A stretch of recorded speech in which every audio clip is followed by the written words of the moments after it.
Grabe ang NBA trade deadline ngayong taon. Anthony Davis, Chris Paul, Jared McCain, Draymond Green at Jonas. Explosive ang NBA trade deadline. Tuluyan nang na-trade si Anthony Davis, bumuo ng bagong duo ang Washington Wizards, habang ang Dallas Mavericks ay nag-ipon ng draft picks at salary cap space para sa future. Tuluyan na ngang na-trade si Anthony Davis mga idol papuntang Wizards, at samantalang tanggap na rin ni Draymond Green ang posibilidad na siya'y ma-trade, at tila nagpapaalam na sa Golden State Warriors. Kakaiba talaga ang mga kaganapan ngayon sa NBA mga idol, samantala, si Jared McCain ay biglang napunta sa isang championship contender, at pati si Chris Paul ay na-trade na rin ng Clippers. Opisyal nang ipinadala ng Dallas Mavericks si Anthony Davis palabas ng kanilang koponan. Mapupunta si AD, isang 10-time NBA All-Star, kasama sina Jaden Hardy, D'Angelo Russell, at Dante Exum sa Washington Wizards. Kapalit nito, makukuha ng Dallas Mavericks sina Chris Middleton, ang 34 anyos na former NBA champion, ang 21 anyos na limang guard na si AJ Johnson, at ang 22 anyos na guard na si Branham. Kasama rin sa deal ang dating second overall pick noong 2018 na si Marvin Bagley III.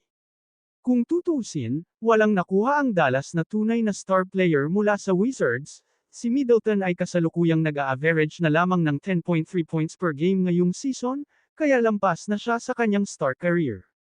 Ang pinakamahalagang nakuha ng Mavericks ay ang 2 first-round picks at 3 second-round picks.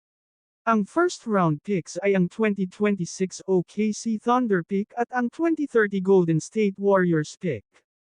Sa kabuuan, ito na ang naging balik ng Dallas Mavericks matapos nilang e-trade si Luka Doncic noong nakaraang taon.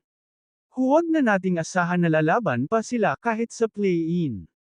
Expiring din ngayong season ang $33 million contract ni Chris Middleton, at nakatipid pa ang Mavs ng humigit kumulang $58 million mula sa kontrata ni Anthony Davis para sa susunod na season.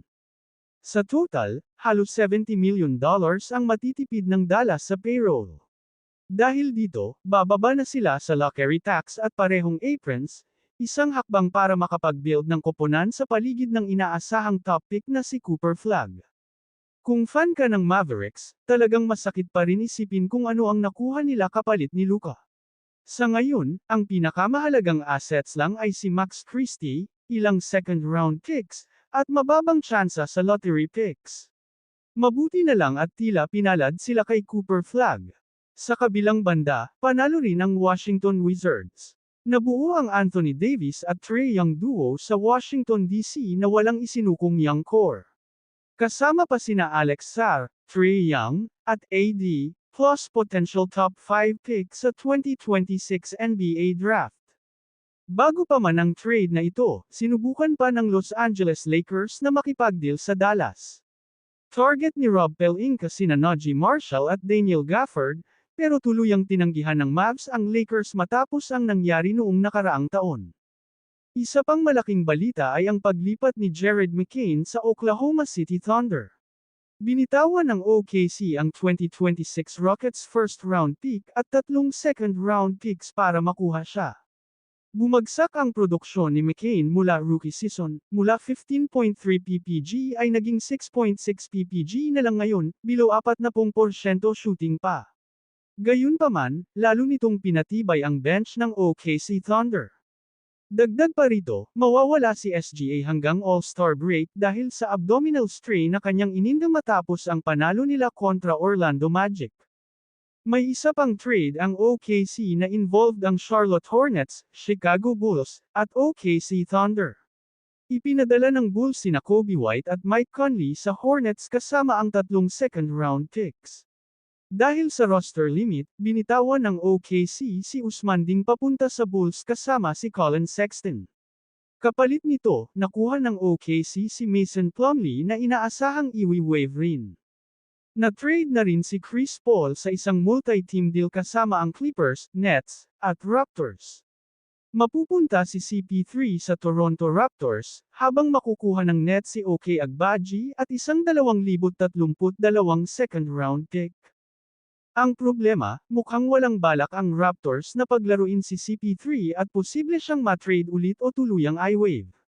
Habang ginagawa ang video, wala pang galaw ang Golden State Warriors, kahit nagbigay na ng pahiwatig si Draymond Green na handa na siyang umalis kung sakali. Grateful si Draymond sa kanyang 13.5 season sa Warriors, May 4th NBA Championships, Defensive Player of the Year, at napakaraming all-defensive selections. May bagong development din sa trade market, mukhang umatras na ang Miami Heat sa habol kay Giannis Antetokounmpo at posibleng mag-shift patungo kay Ja Morant, na mas mababa raw ang market value. Sa ngayon, ang Minnesota Timberwolves at Golden State Warriors ang may pinakamalaking tsansa kay Giannis. Para maging competitive ang offer ng Wolves, kailangan nilang bitawan sina Julius Randle, Jaden McDaniels, Rob Dillingham, at ang natitira nilang future first-round picks, isang malaking sugal ito para sa kanilang management. Samantala, ang pwedeng ialok ng Warriors ay sina Draymond Green, Jonathan Kuminga, Moses Moody, at 4 na first-round picks para mapapayag ang Milwaukee Bucks.